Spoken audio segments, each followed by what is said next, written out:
Assalamualaikum warahmatullahi wabarakatuh. Good morning, lecturer and fellow colleagues. Allow me to introduce our group. We are PBL TRPL 202. Today, we are proud to present our project, Copify, a web-based online cooperative application. Without further ado, let's get started. I will now introduce our team members and their respective contributions.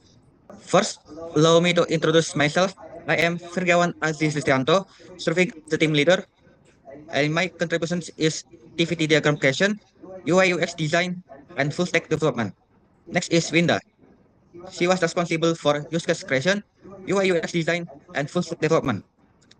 And third, Fatia Zahra Salsabila, who handled IAT creation, UI UX design, and full stack development. Fourth is Citra Paulia, who contribute to activity diagram creation, UI UX design, and full stack development. And lastly, Muhammad Fikri Al Asli, who also contributed to activity diagram creation, UI UX design, and full stack development.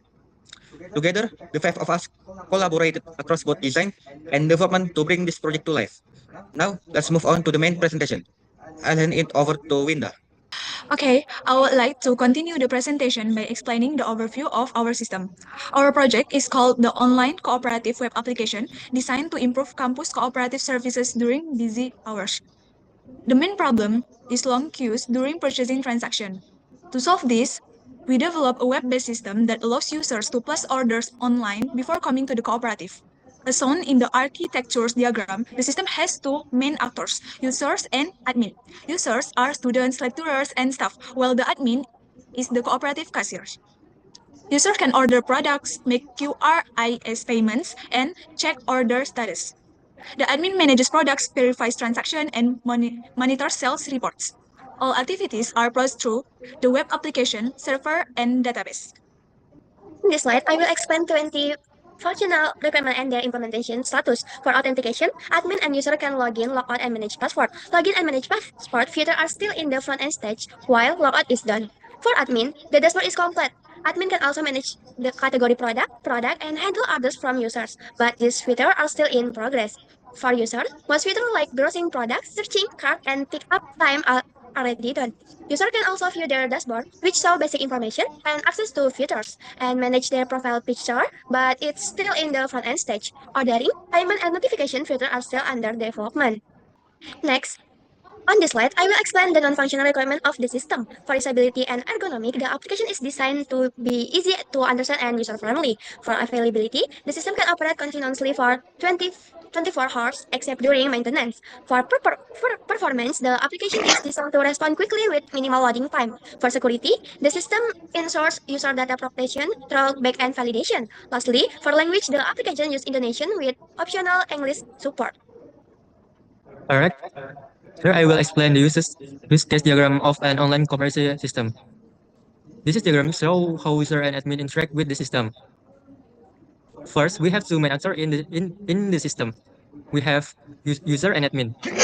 For the user, the process starts with logging into the system. They can also change their password if needed. After login, users can view the dashboard and manage the profile. They can also browse product categories, search for product, and view product details.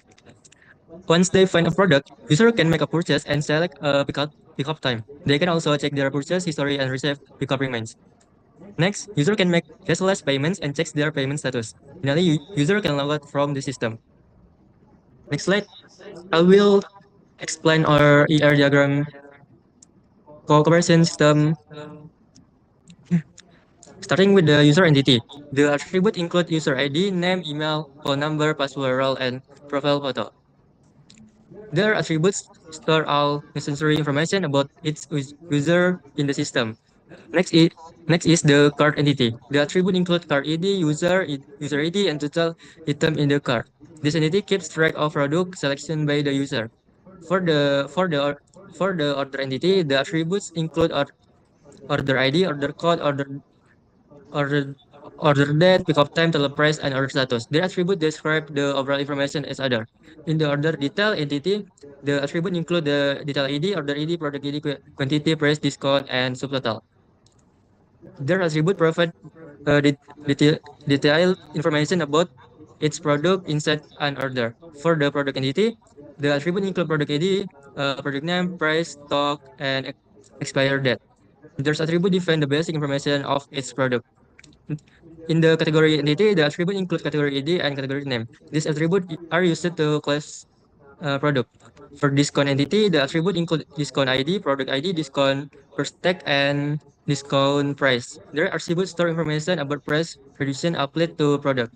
In the image entity, the attributes include image ID, product ID, and image URL. Their attributes store product image. For the payment entity, the attribute include payment ID, order ID, payment status, and payment deadline. Finally, in the transaction log entity, the attributes include transaction ID, payment ID, transaction status, payment amount, and transaction time. Okay, I will directly explain the structure table in our system. First, order table. There is foreign key ID peng FK, which reference the primary key ID pengguna. On the card table, there are two foreign key ID peng FK, which reference ID pengguna, and ID prod FK, which reference ID product. In order detail table, there are two foreign key, ID pas FK, which reference ID pesanan, and ID prod FK, which reference ID product.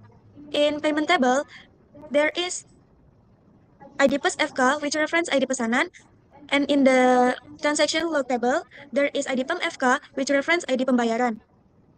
In product table, there is ID cut FK, which reference ID category. And in the discount table, there is ID prod FK, which reference ID product, and in the image table, there is ID prod FK, which reference ID product.